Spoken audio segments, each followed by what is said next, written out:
चलिए शुरू करते हैं। आज हम संघीय शासन व्यवस्था या फिर यूं कह लीजिए कि हम पहले शासन व्यवस्थाओं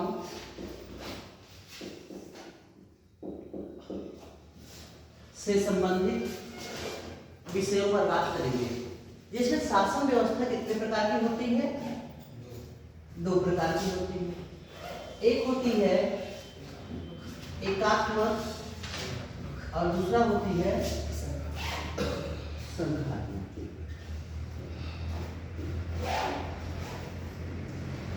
ठीक है, एकात्मक और संघात्मक। तो एकात्मक व्यवस्था कैसे देशों में पाई जाएगी? जो देश छोटे हो, जो देश छोटे हो, जहां पे एक ही जगह से प्रशासन करना आसान हो, और जहां पे जो देश बड़ा होगा वहां पे तो ऐसी व्यवस्थाएं नहीं पाई जाएंगी। यानी एकात्मक मतलब एकल कार्यपालिका, एकल न्यायपालिका, एकल विधायिका, यानी सरकार में केवल एक ही स्तर पे सारी चीजें पाई जाएंगी। ठीक है, यानी वो क्या होगा? एकात्मक शासन प्रणाली होगा। और जब एकात्मक शासन प्रणाली होगा तो उसमें क्या होगा? एकल प्राधिकारी होगा। जैसे ब्रिटेन का पीएम, इसके अलावा और कोई होता है क्या? नहीं होता है। उसी तरह से अगर आगे देखा जाए तो जो नॉर्डिक कंट्रीज हैं, जहां पे राष्ट्राध्यक्ष वगैरह पाए जाते हैं, वहां पे और कोई होता है? नहीं होता है, बस वो और उनकी मंत्री परिषद। ठीक है, जब एक ही शासन का तंत्र होगा तो वहां पे शक्ति पृथक्करण होगी क्या? नहीं होगी। जैसे केंद्र और राज्य में कोई शक्तियों का बंटवारा हम देखते हैं, वैसा तो कुछ नहीं होगा। उसी तरह से अगर जो केंद्र सरकार है वो शक्तियों का स्थानांतरण करेगी? नहीं करेगी। क्यों? क्योंकि किसको करे? एक ही तो स्तर है सरकार का, एक ही स्तर है तो क्या करेगी? वो तमाम तरीके से एक ही बातें करेगी। तो वो क्या करेगी? अपने में ही क्या करेगी? निर्णय लेगी और अपने क्या करेगी? क्रियान्वित। ठीक है, यानी जो वहां का एक तो पहले संविधान नहीं होगा, जो छोटा मोटा संविधान होगा या उसमें किसी प्रकार के शक्तियों के बंटवारे की प्रावधान होगा? नहीं होगा। यानी शक्तियों का किस हद तक संकेंद्रीकरण होगा? इस बात से हम समझ सकते हैं कि ब्रिटेन में संसदीय शासन प्रणाली है, और संसदीय शासन प्रणाली ब्रिटेन के संसद को कहते हैं सबसे मजबूत संसद है। ये पुरुष को महिला और महिला को पुरुष बनाने के अलावा सारे काम कर सकते हैं। ठीक है, यानी हमने तीन कैरेक्टर देखे संजय जो है एकात्मक व्यवस्था के। पहला तो एक ही जो है शासन तंत्र होगा, और दूसरा शक्तियों का विभाजन नहीं होगा, और तीसरा शक्तियों का हस्तांतरण ऐसा कोई मजबूत ढांचा नहीं होगा। तो यहाँ का संविधान अधिकतर मान्यताओं पर आधारित होगा, क्योंकि किसी डॉक्यूमेंट की जरूरत तब पड़ती है, बंटवारा होता है, बंटवारा करने के लिए कोई दूसरा है नहीं तो क्या दिक्कत है? ठीक है, उसी तरह से संघात्मक में देखिए होता तीन चीज है। एक होता है फेडरेशन, एक होता है यूनियन, एक होता है कॉन्फेडरेशन। इसको कहते हैं संघात्मक,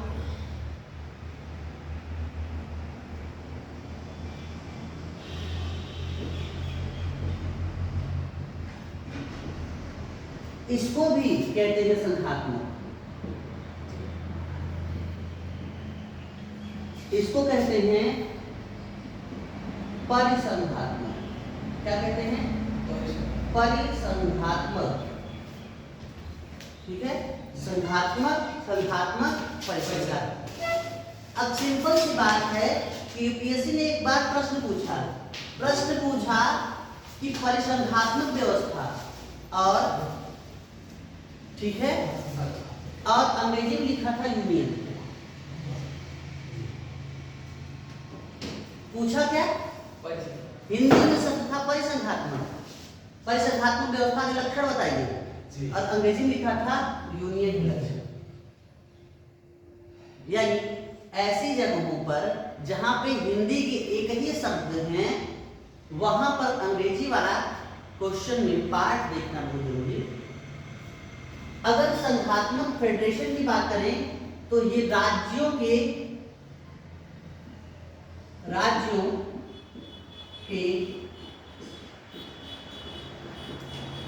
समझौते का परिणाम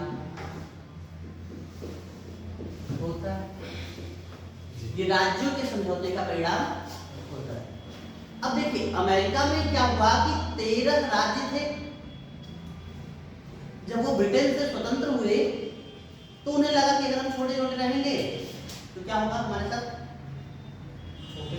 समस्याएं होंगी, जो भी बाकी आएगा वो पे अटैक करेगा, हमको शासन करने लगेगा। तो 13 राज्यों ने मिलकर क्या बनाया, यूनाइट होकर एक स्टेट बनाया जिसका नाम अमेरिका रखा, यानी यूनाइटेड स्टेट ऑफ अमेरिका। 13 राज्यों ने यूनाइट होकर एक स्टेट बनाया यानी राज्य बनाया जिसका नाम रखा अमेरिका। ठीक है, इसीलिए हमसे किस नाम जानते हैं, United states of America, USA के नाम से जानते हैं। ठीक है, यहां पे बताइए जब राज्य होंगे और राज्यों के समझौते का परिणाम हुआ कि ज्यादा शक्तिशाली कौन होगा, केंद्र और राज्य दोनों का, तो केंद्र राज्य केंद्र बना रहा है, याद रखिएगा, राज्य ही हो सकता है क्योंकि यानी यहाँ पे राज्य ज्यादा शक्तिशाली होगा।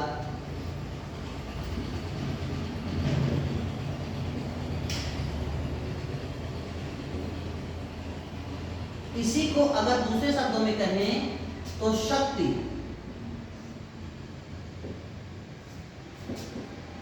राज्य की ओर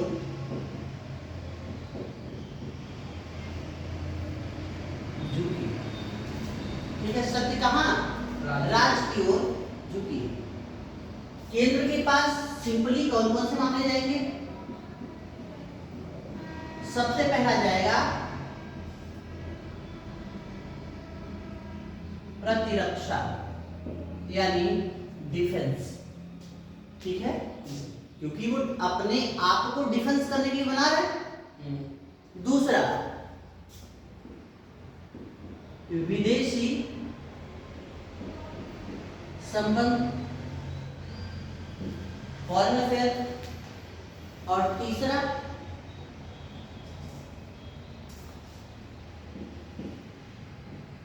संचार।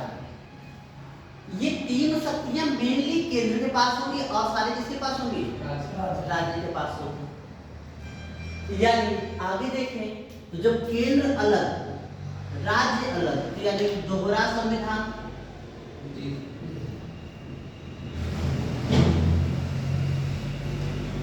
कुछ समय तक ये व्यवस्था भारत में जम्मू कश्मीर के क्षेत्र में लागू थी। हाँ, तो दोहरा एक संविधान जम्मू कश्मीर का था, एक संविधान भारत का था, लेकिन बाद में 370 हटा और जम्मू कश्मीर का खत्म हो गया। कहा गया कि जम्मू कश्मीर के संविधान के आर्टिकल 1 को छोड़कर अन्य पूरा संविधान समाप्त कर दिया जाता है। आर्टिकल 1 ऐसा क्या था जिसको जो है समाप्त नहीं किया गया, जम्मू और कश्मीर भारत का अभिन्न अंग है। ठीक है, यानी और आर्टिकल 370 का क्लॉज 1 जम्मू कश्मीर भारत का अभिन्न अंग है, एक अस्थायी व्यवस्था के तहत उसे स्पेशल स्टेटस दिया गया है। ठीक है, तो दोहरा संविधान होगा और दोहरी सरकार होगी। हाँ, दोहरी कार्यपालिका होगी, दोहरी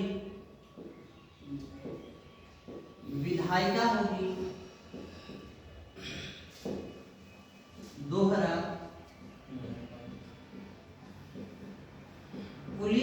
स्वतंत्र होगा। ठीक है, यानी यहाँ पे सारी चीजें केंद्र जहां पे देखिए यूटी है, जो जहां पे सीधे केंद्र का प्रशासन है, वहां पे अलग पुलिस टीम है जो केंद्र सरकार की या गृह मंत्रालय के अंदर करती है, जैसे दिल्ली में। जी सर। लेकिन जब वही चीज भारत के संदर्भ में आएगी तो यूपी की पुलिस अलग, बिहार की अलग, झारखंड की अलग, हरियाणा की अलग, यानी सबकी अलग अलग पुलिस होगी। ठीक है, तो ये देखिए ये है संघात्मक, यानी जहां पे एकदम स्पष्ट विभाजन है वो क्या है, संघात्मक। आते हैं यूनियन पे, तो ये ना जनता के समझौते का परिणाम होता है।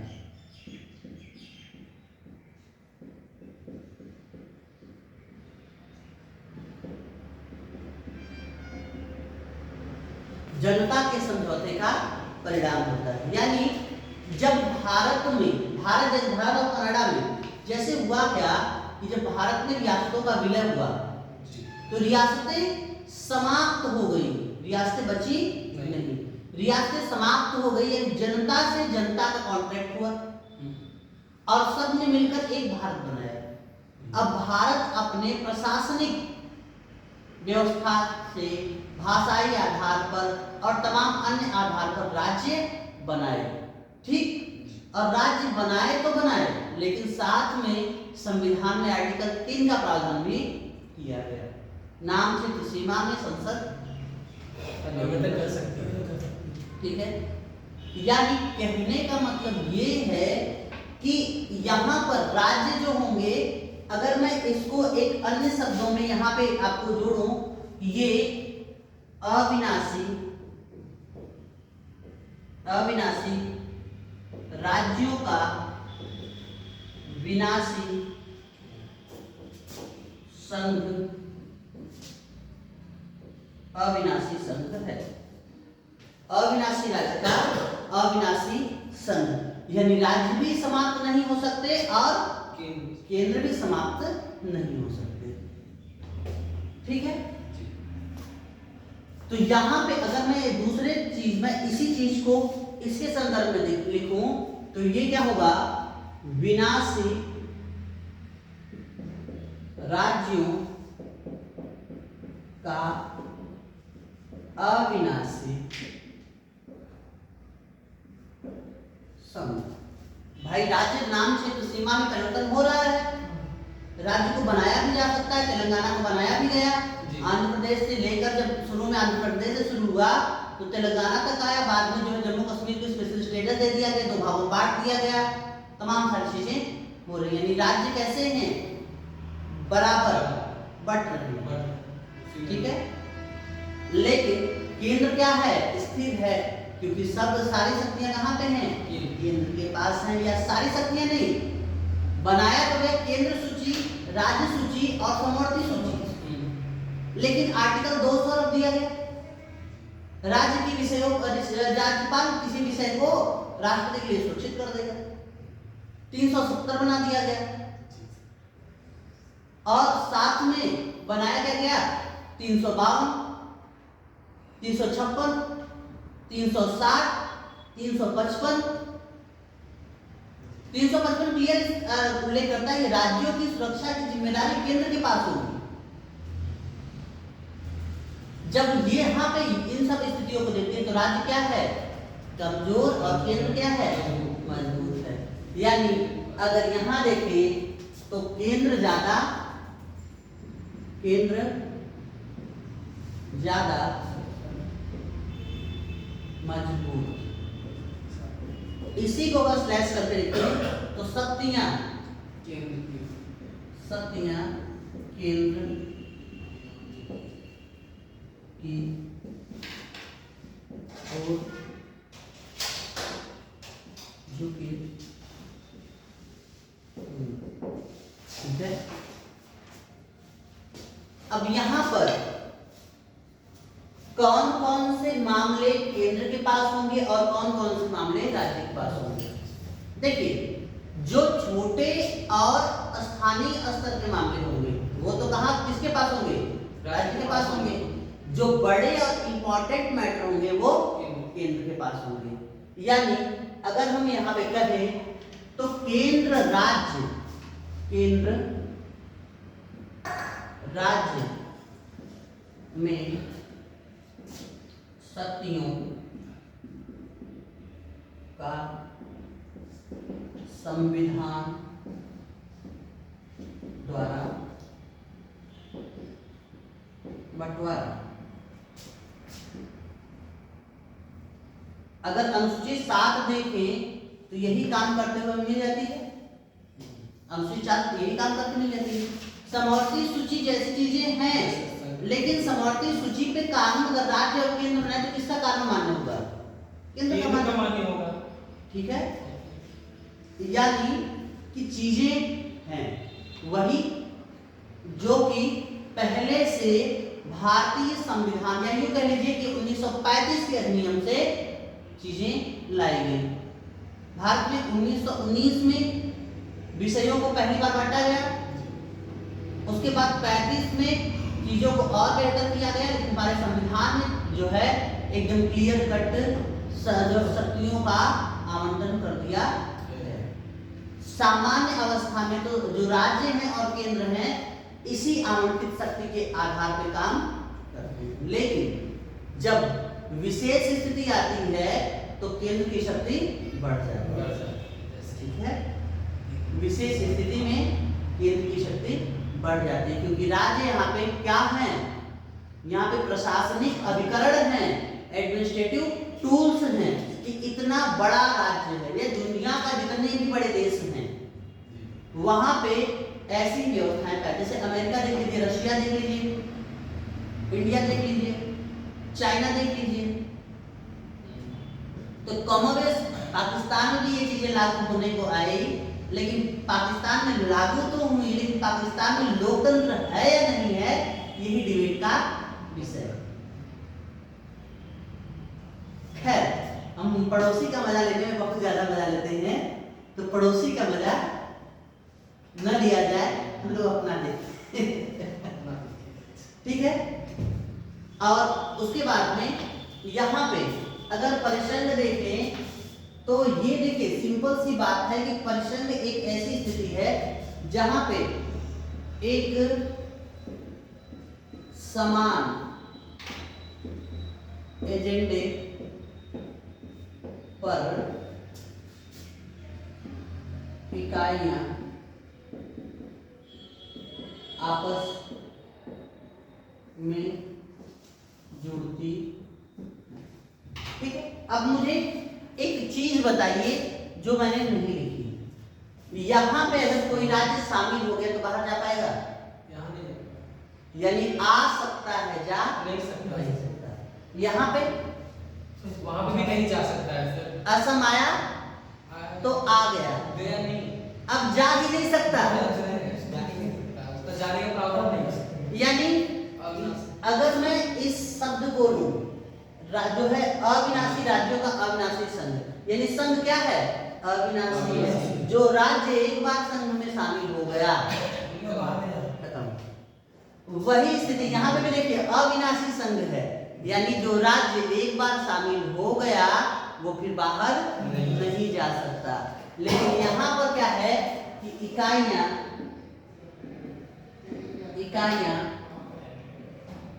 जुड़ने व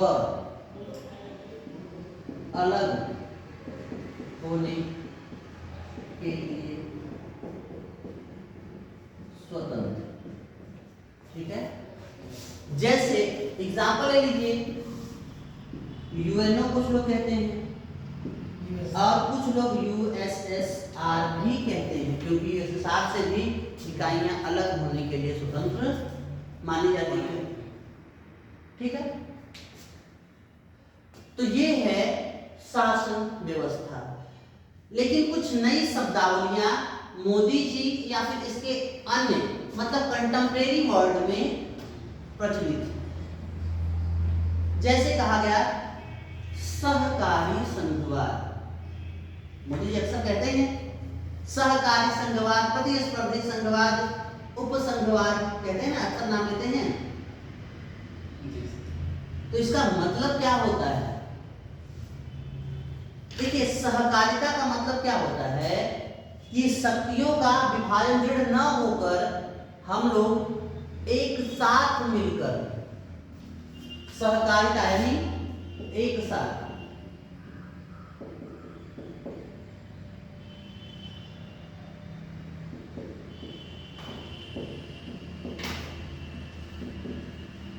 यानी विभिन्न विकास के लक्ष्यों पर हम क्या करेंगे? सहकारिता के साथ आगे बढ़े, यानी एक दूसरे का सहयोग करते हुए आगे बढ़े। ठीक है। और अगला देखें तो अगला है प्रतिस्पर्धी। प्रतिस्पर्धी ये भारत में ना जब से जीएसटी आया तब से ये बात लागू है। क्या होता था कि जीएसटी लगता है प्रोडक्शन पॉइंट पे, यानी जहां ज्यादा प्रोडक्शन होगा वहां जीएसटी का ज्यादा क्या होगा? ज्यादा कलेक्शन होगा। ज्यादा कलेक्शन होगा जी। ठीक है। जहां ज्यादा प्रोडक्शन वहां ज्यादा कलेक्शन। ऐसी स्थिति में राज्यों, ऐसे राज्य जो कि, अब देखिए दो चीजें थी, एक था वैट और अभी लग गई जीएसटी। जीएसटी समझ गए? वैल्यू एडेड टैक्स वो था कि जहां पे आपने मूल्य जैसे वर्धित किया, जैसे 2 रुपए का चीज लेके 2.5 रुपए बेचा तो 50 पैसे के आपको तुरंत ही वैट लग जाता था। ठीक है। तो ऐसे में होता ये था कि कर के ऊपर कर लग जाता था। ठीक है ना। तो ऐसी स्थिति में कहा गया कि वैट जो है वो सही नहीं है। भारत में पूरा मार्केट एक मार्केट बनाने के लिए हमें क्या करना पड़ेगा? हमें जीएसटी लाना पड़ेगा। और जीएसटी जब लाए तो हमने, तो बात ये थी कि प्रोडक्शन पॉइंट पर जो है जीएसटी लगना था, यानी जो राज्य अभी तक तो वैट लाके चाहे कोई भी प्रोडक्शन करे, जैसे आया राज्य में वैसे वैट लगाया और अपना क्या कर लिया? वैट वसूल लिया।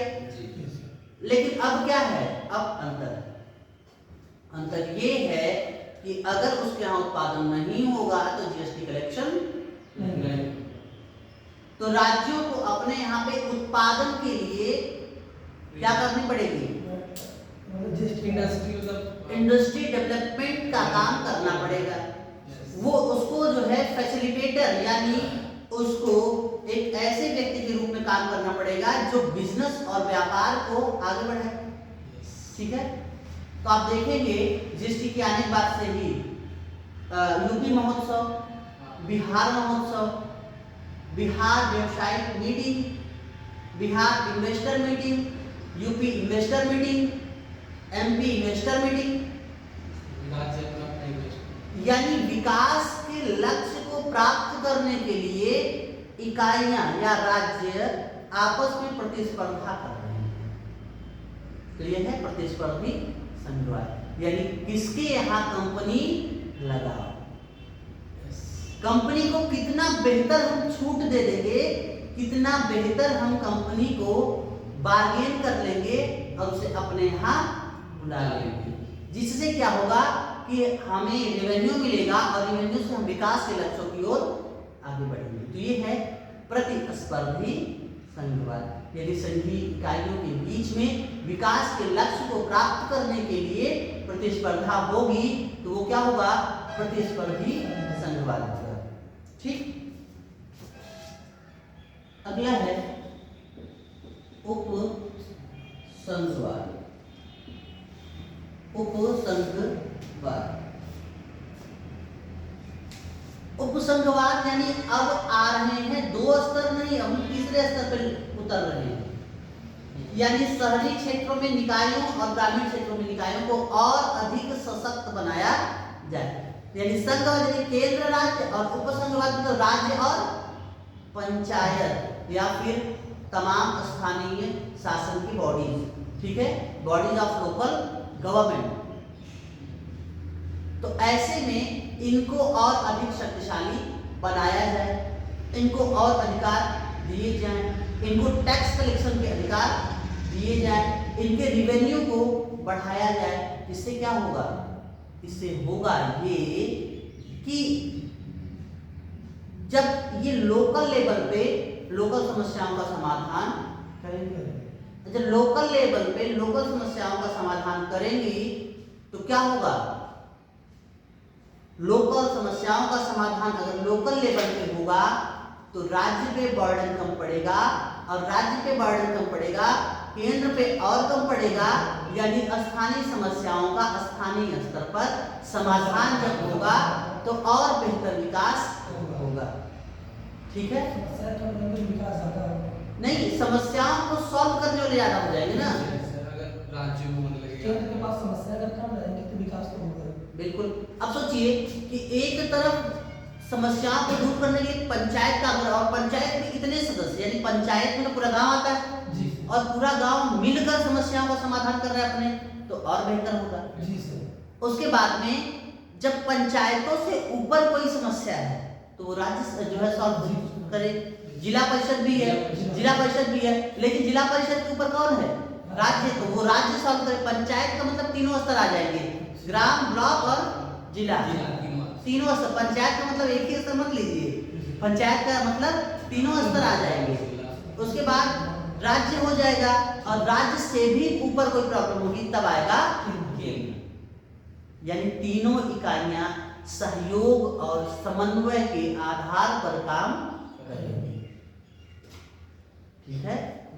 यहां तक समझ में आ रहा है? तो ये हो गया संघात्मक। एक चीज समझ में आई हमें कि यहाँ पे शक्तियों का विभाजन तो है। जब शक्तियों का विभाजन हो रहा है तो शक्तियों का विभाजन कौन कर रहा है? संविधान।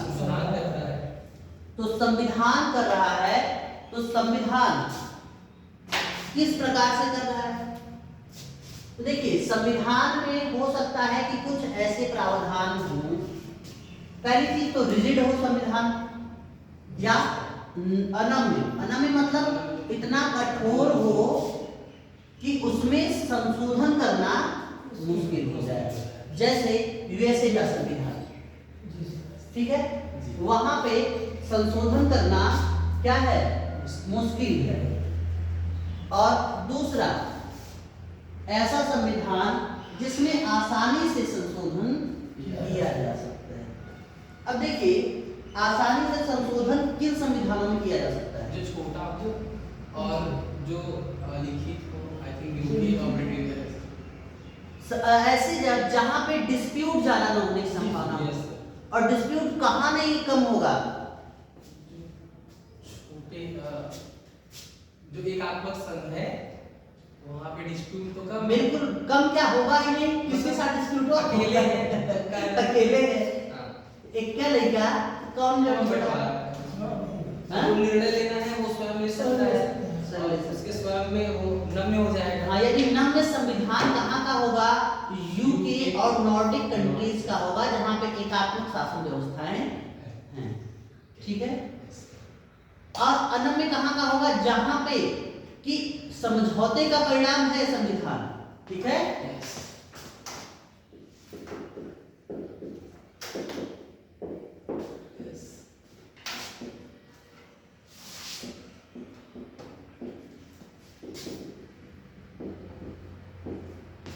जहां पे समझौते का परिणाम है संविधान, और वो राज्यों के समझौते का परिणाम है।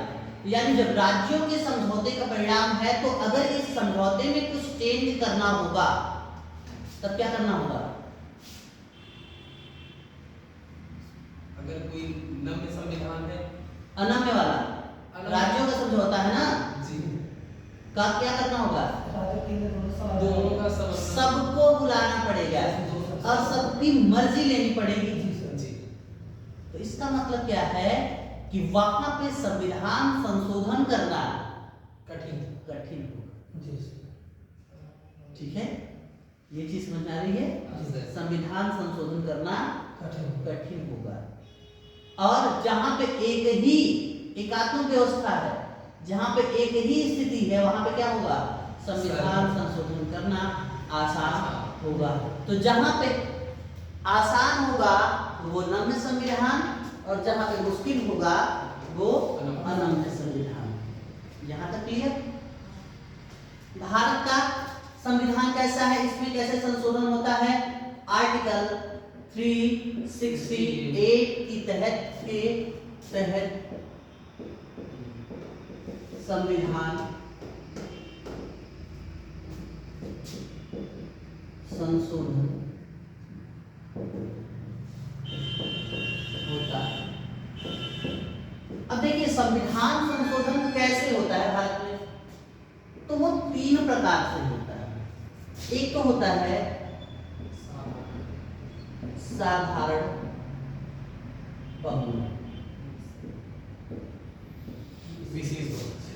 विशेष बहुमत और समवर्ती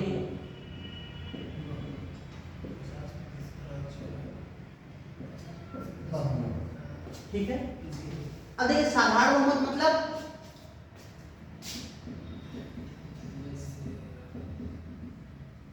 उपस्थित व मतदान करने वालों का 50% प्लस। ठीक है, यानी जो सिंपल मेजोरिटी है।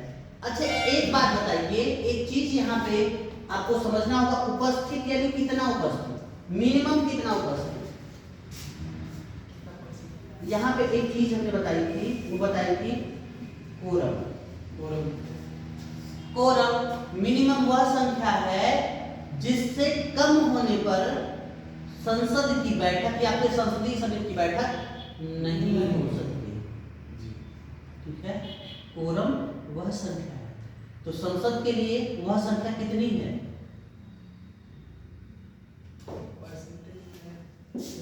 10%।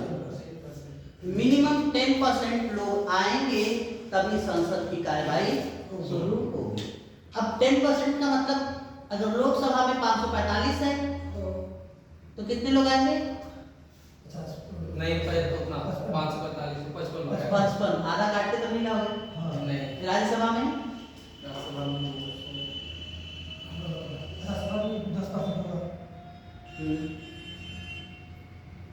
245 है, 245 यानी उतना 25 यस है, 24.5 ठीक है। यदि 25 लोग इतने मिनिमम रहे तब तो क्या होगा, वो जो है बैठक शुरू होगी। और बैठक एक बार शुरू हो गई तो उपस्थित और मत देने वाले का 50% प्लस 1 अगर किसी विधेयक के पक्ष में चला गया तो वो क्या होगा, पास हो जाएगा। यानी यहाँ पे जो संशोधन करना कितना आसान है, यानी ये कौन से लक्षण दिखा रहा है, ठीक है। यस जैसे कौन सा, राज्यों का नाम क्षेत्र सीमा में परिवर्तन, नागरिकता में परिवर्तन, बजट में परिवर्तन, मतलब केंद्र सूची का जो पर्टिकुलर केंद्र पे जिसका एकाधिकार है, जैसे भारतीय नागरिकता पे जिसका एकाधिकार है, केंद्र का है।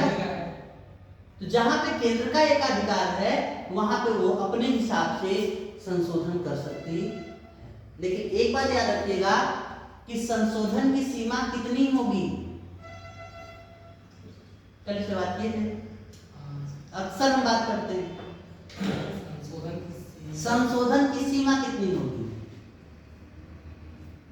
उसके उसमें मूलभूत संविधान में जो हाँ। मूल देश का ढांचा जो है उसमें परिवर्तन न हो, मूल ढांचे में परिवर्तन परिवर्तन न हो। ये सब भारतीय ये सब में केरल रट जाना चाहिए, इतनी बार हमने कहा। ठीक, उसी का बात है। विशेष बहुमत देखिए 2 चीजें होती हैं। पहला चीज होता है कि कुल सदस्यों का बहुमत और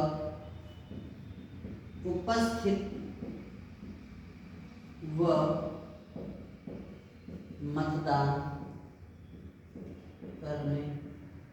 वाले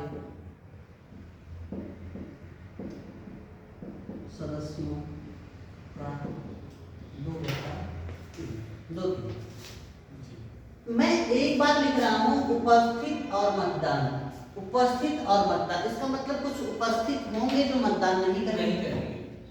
आप अक्सर सुनते हैं कि सदन से वॉकआउट कर गए। जी सर। उपस्थित तो थे, चर्चा में तो थे, लेकिन मतदान करते समय सदन से वॉकआउट कर गए। जो वॉकआउट कर गए उनका वोट नहीं, उनका गणना ही नहीं होगा, क्योंकि यहाँ पे उपस्थित और मतदान है। ठीक है ना? जो मतदान कर रहे हैं उनकी संख्या है। तो यहाँ पे मतलब कुल सदस्यों का बहुमत, मान लीजिए लोकसभा में है तो लोकसभा में कितना होगा? 545 गुणे 1/2 + 1। ठीक है? इतने लोग अगर पक्ष में वोट दे दिए तो पहला जो है कंडीशन पास हो जाएगा।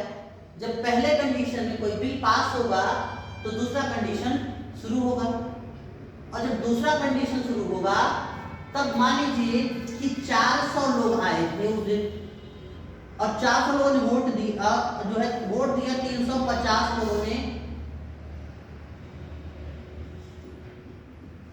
तो 350 का 2/3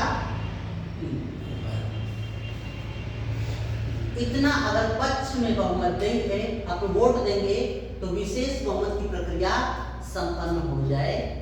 यानी देख रहे हैं यहाँ पे क्या होगा, धीरे धीरे संविधान यहाँ से यहाँ की तरफ चल रहा है। ठीक है?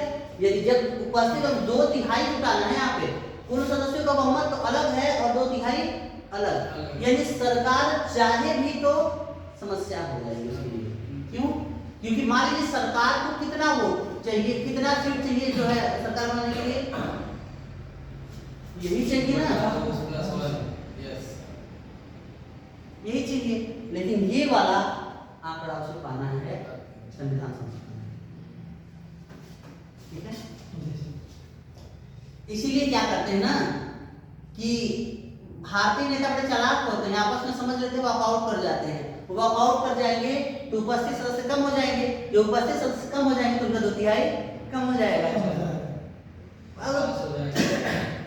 हम भारतीय नेताओं का बहुत नैतिक मूल्य वाले हैं। ठीक है?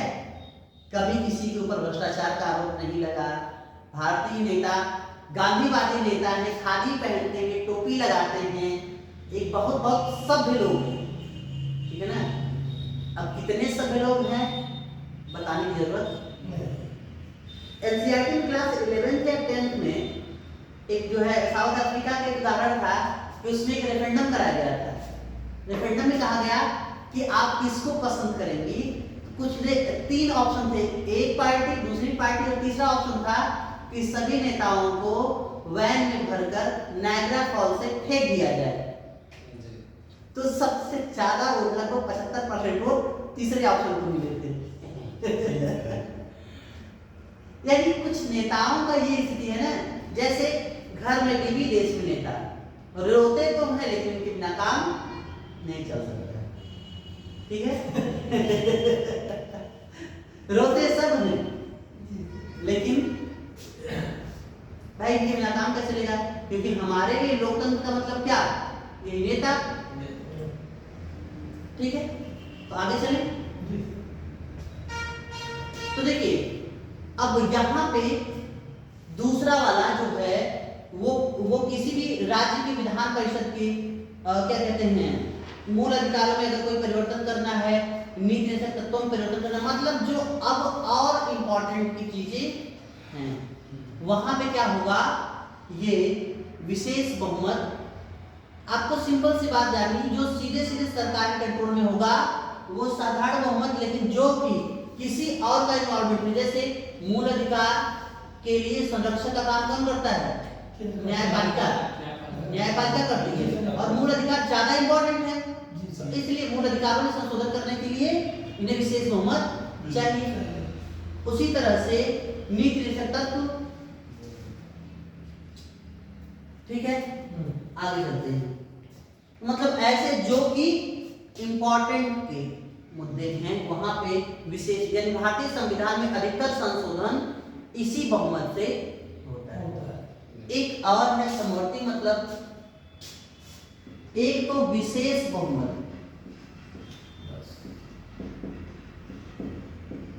प्लस आधे से अधिक राज्यों का अनुसमर्थन, आधे से अधिक राज्यों का अनुसमर्थन। इसका मतलब क्या है? जो कि कुछ ऐसे विषय जो कि केंद्र और राज्य के संबंध को प्रभावित करते हैं, जब केंद्र और राज्य के संबंध को प्रभावित करेंगे तो ऐसे में राज्यों के भी समर्थन की आवश्यकता होगी। समर्थन मतलब साधारण बहुमत से समर्थन, विशेष बहुमत से नहीं। लेकिन राज्यों की स्थिति है तो राज्यों का भी समर्थन चाहिए। तो जहां पे केंद्र राज्य संबंधों के स्वरूप में परिवर्तन होना हो जिस संविधान संशोधन से, वहां पे समवर्ती बहुमत चाहिए। जैसे जीएसटी आया, जीएसटी आया तो क्या हुआ? उसमें समवर्ती सूची से समवर्ती सूची से, राज्यों का सही, क्योंकि राज्यों का भी केंद्र राज्य संबंध पूरा वित्तीय संबंध ही बदल है, केंद्र राज्य वित्तीय संबंध, यदि राज्यों का भी समर्थन चाहिए।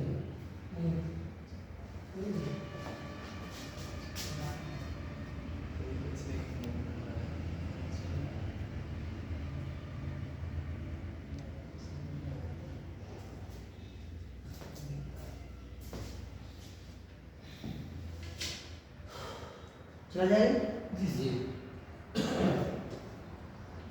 तो देखते हैं, तो जैसे अगर राष्ट्रपति के निर्वाचन पद्धति में कोई बदलाव करना,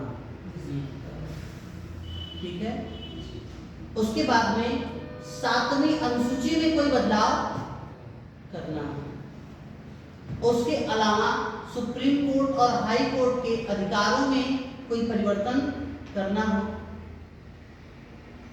ठीक है, तो ऐसी स्थिति में क्या होना चाहिए? समवर्ती बहुमत का प्रयोग करना, समवर्ती बहुमत का प्रयोग करना चाहिए, ठीक है। अब दो चीजें हैं। पहली बात तो भारतीय संविधान में संशोधन का अधिकार किसके पास है? तो किसके पास है? केंद्र, संसद के पास, केंद्र के पास नहीं, ठीक है। उसके बाद क्या संविधान संशोधन विधेयक में राष्ट्रपति की पूर्व अनुमति की आवश्यकता है? संविधान संशोधन में नहीं, लेकिन कुछ ऐसी जगहों पर चीजों में है, ठीक है। क्यों? क्योंकि संविधान संशोधन अंत में राष्ट्रपति में बाध्यकारी होता है, इसलिए कहीं कहीं पे आवश्यकताएं होगी। और इसे दोनों सदनों में, यानी संविधान संशोधन के मुद्दे पर लोकसभा और राज्यसभा दोनों की शक्तियां कैसी हैं? बराबर, ठीक है। यानी दोनों में संविधान संशोधन विधेयक अलग अलग पास होने चाहिए, अर्थात अलग अलग पास होने का तात्पर्य ये है कि आर्टिकल 108 के तहत संयुक्त बैठक का प्रावधान नहीं। क्यों? संयुक्त बैठक बजट वगैरह में हो जाता है, साधारण विधेयक में हो जाता है। क्या बजट में होगा? नहीं होगा बजट में, क्योंकि बजट में लोकसभा को विशेष अधिकार है। लेकिन साधारण विधेयक में जब जहां पे 14 दिन की रेडी कर सकती है, वहां पे संयुक्त बैठक का प्रावधान है। संयुक्त बैठक को आहूत कौन करता है? राष्ट्रपति। अध्यक्षता कौन करता है? लोकसभा का अध्यक्ष। बहुत बार क्वेश्चन आ चुका है, कम से कम 10 बार यहाँ से क्वेश्चन आ चुका है, ठीक है। उसके बाद अगला, अगर एक संविधान संशोधन हुआ तो क्या वह अंतिम और सर्वमान्य है?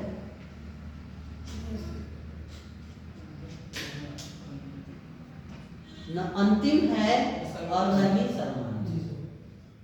अगर किसी को लगता है कि यह संविधान सम्मत नहीं है, या फिर न्यायपालिका को स्वयं लगता है कि यह संविधान न्याय संगत नहीं है, तो ऐसी स्थिति में न्यायपालिका स्वतः संज्ञान या फिर न्यायिक पुनरावलोकन की शक्ति का प्रयोग करते हुए उस संविधान संशोधन का पुनरावलोकन कर सकती है।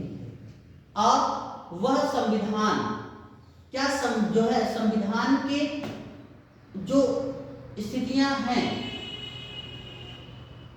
उनसे सम्मत रखता है, क्या संविधान के मूल ढांचे से सम्मत रखता है, इन आधार पे उसका क्या कर सकते हैं, परीक्षण कर सकते हैं। ठीक है, जब परीक्षण करेंगे तब इस बात को क्लैरिफाई करना होगा कि अगर नहीं है, सरकार को जाके न्यायपालिका में बताना होगा, न्यायालय में बताना होगा है या नहीं है। अगर न्यायपालिका संतुष्ट हुई तब तो ठीक है, लेकिन अगर संतुष्ट नहीं हुई तो क्या होगा? तो उस पे स्वतः संज्ञान ले सकती है, तो उसे संविधान सम्मत नहीं है ये घोषणा कर सकती है और उसे नल एंड वाइड घोषित कर सकती है। जैसे मैंने आपको बताया था NJAC national judiciary appointment committee, ठीक है, 2014 में मोदी जी जैसे ही आए वैसे लेके आए, न्यायपालिका ने कहा अरे ये तो जो है हमारा मूल ढांचा है, कार्यपालिका से न्यायपालिका का प्रकरण इससे जो है सम्मत नहीं है। जब इससे सम्मत नहीं है तब क्या होगा? जब इससे सम्मत नहीं है तो क्या होगा? न्यायपालिका इसे असंवैधानिक घोषित करते हुए नल एंड वाइड घोषित कर दिया। NJAC सम्मत, ठीक है। तो किसी भी अच्छा न्यायपालिका के पास ये भी शक्ति है कि वो अपने भी फैसले का पुनरावलोकन कर सकती है। आगे न्यायपालिका पढ़ेंगे तो हम ये सारी चीजें पढ़ेंगे, लेकिन ये है यहाँ पे संविधान संशोधन पढ़ रहे हैं तो इस पे न्यायपालिका की क्या स्थिति है वो क्लियर, ठीक है। अब सिंपल सी बात है कि 24वें संविधान संशोधन के द्वारा ये स्पष्ट कर दिया गया कि जो संविधान संशोधन विधेयक है उस पर किसी प्रकार से पुनर्विचार नहीं किया जा सकता है, यानी राष्ट्रपति के लिए बाध्यकारी, क्या राष्ट्रपति के लिए बाध्यकारी है? सिंपली कह सकते हैं बाध्यकारी है, लेकिन एक चीज और है, वीटो लगा सकते हैं। क्यों? क्योंकि राष्ट्रपति कितने समय में हस्ताक्षर करेगा इसका कहीं उल्लेख नहीं है। समस्या ये हो गई ना कि जब संविधान शुरू हुआ, राजेंद्र प्रसाद और बड़े बड़े नामी गिरामी लोग जो भारत के राष्ट्रपति पद पर पहुंचे, तो राष्ट्रपति और प्रधानमंत्री में शुरू में तो दिक्कत नहीं थी, लेकिन बाद में दिक्कत होने लगी। राष्ट्रपति ने कहा दिखाओ कहाँ लिखा हुआ है कि तुम्हारी जो है सहमति, जैसे तुम्हारी बात मानना मेरी बाध्यकारी है। कार्यपालिका का प्रमुख तो मैं हूँ, जब मैं हूँ और तुम मेरे सलाहकार, कहाँ लिखा गया है कि सलाह मानना बाध्यकारी है? न्यायपालिका ने बाद में कहा देखो भारत में संसदीय शासन प्रणाली है तो आपके लिए वो क्या है? बाध्यकारी है, ठीक है। तो ये सारी चीजें हुई। तो जो संविधान संशोधन पर जो न्यायिक निर्णय है वो कहां से शुरू होते हैं? तो देखिए वो शुरू होते हैं प्रथम संविधान संशोधन पर शंकरी प्रसादवाद से शुरू होते हैं। कौन सा? शंकरी प्रसादवाद। किस पर दाखिल हुआ था? प्रथम संविधान संशोधन के अगेंस्ट, ठीक है। जैसे उसमें था कि 15(4) उसमें था आर्टिकल 131 का ए भूमि अधिग्रहण और 31 का बी कहा गया भूमि सुधार को आपने कहाँ डाल दिया, 9वीं अनुसूची में डाल दिया और कहा 9वीं अनुसूची का न्यायिक पुनरावलोकन नहीं हो सकता। ठीक है, तो 9वीं जब जो नहीं हो सकता तो ये क्या है, ये हमारे संविधान के खिलाफ है, तो न्यायिक पुनरावलोकन इसका हो सकता है। लेकिन न्यायपालिका ने कहा नहीं ये सब सही है, जाने दो, छोड़ो। या 9वीं अनुसूची का पहले क्या होता था, न्यायिक पुनरावलोकन संभव नहीं था। 31A के तहत भूमि अधिग्रहण को कहा गया कि ठीक है सरकार जनहित के कार्यों के लिए भूमि अधिग्रहण कर सकती है, और 15(4) के लिए कहा गया नहीं, ये सरकार जो समाज के वंचित और शोषित तबके के लिए किया जा सकता। ठीक है,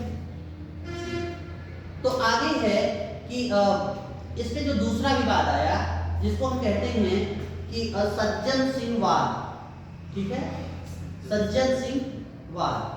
सर एक ही संविधान संशोधन नहीं, ये संविधान संशोधन नहीं था, ये उस समय की कुछ चीजों को जो संविधान में थे उसको चैलेंज किया गया था। जैसे कहा गया कि आर्टिकल 13 जो मूल अधिकारों को सीमित कर रहा है, क्योंकि आर्टिकल 31 क्या था, 31 संपत्ति का अधिकार था। तो संपत्ति के अधिकार एक तरफ कह रहे हैं और 31A में ही कह रहे हैं संपत्ति का अधिकार सरकार कर लेगी। यानी ये क्या है, आर्टिकल 13 के तहत, आर्टिकल 13 के तहत प्राप्त मूल अधिकारों का उल्लंघन कर रही है, तो उल्लंघन की मात्रा तक शून्य माना जाए। ठीक है, क्योंकि आर्टिकल 13 पहले ही कहता है कि जो भी विधि नियम ये सारी चीजें हैं, ये उल्लंघन जो उल्लंघन करती है तो उल्लंघन की मात्रा तक शून्य होगी। तो जो 31 है, जो मूल अधिकार 31 है, बाद में जो जोड़ा गया 31 है, वो उसका उल्लंघन कर रहा है, तो उल्लंघन की मात्रा तक शून्य माना जाए। और उसके बाद कहा गया कि जो आर्टिकल 365 है, आर्टिकल 365 है, जो विधि क्या है इस चीज को परिभाषित करता है। तो क्या यह 368 के तहत विधि क्या है इसमें भी परिवर्तन किया जा सकता है, या फिर 368 में भी परिवर्तन किया जा सकता है? यानी क्या संविधान संशोधन करने की क्रिया में भी परिवर्तन किया जा सकता है? ठीक है, तो इसमें निर्णय आया कि संसद संविधान संशोधन कहीं भी कर सकती है, ये संसद का अधिकार है। और साथ में जो आर्टिकल 368 है वह विधि की प्रक्रिया नहीं है, अर्थात इसमें भी संशोधन किया जा सकता है। ठीक है, लेकिन 1967 में आया गोलकनाथवाद। ठीक है, कहा गया कि जो आर्टिकल 13 है, ठीक है, उसमें संविधान संशोधन भी विधि की परिभाषा में शामिल है।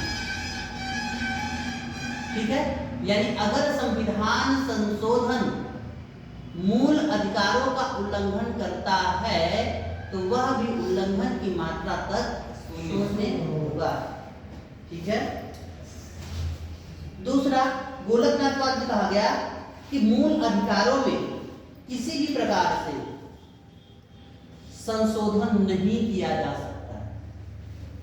ठीक है, मूल अधिकारों में किसी भी प्रकार से संशोधन नहीं किया जा सकता।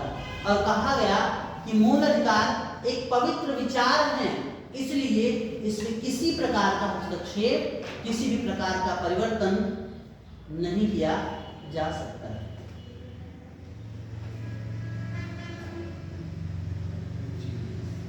ठीक है, तो ये सारी चीजें हुई। उसके बाद 24वां, 25वां, 26वां संविधान संशोधन हुए। ठीक है, तो उसके बारे में हम कल बात करेंगे। आज इतना ही करते हैं।